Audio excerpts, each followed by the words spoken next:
Suportado ng DOH ang panawagang ibaba sa 30 kilometers per hour ang speed limit sa Metro Manila at iba pang mga lugar. Makatutulong daw ito para mabawasan ang mga aksidente sa kalsada. Ano sabi?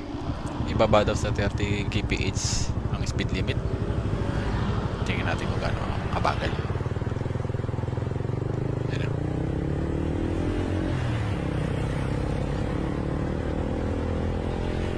Tingnan mo naman kung gaano kabagal yan. Oh, bilis nun, no? Diba? Sa gilid lang pa. Pwede ako masagin yan ng mga mabibilis eh.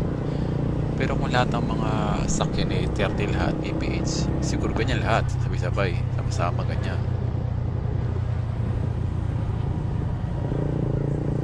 Oh, overspeeding na. 34, 35. Oh, diba? 33.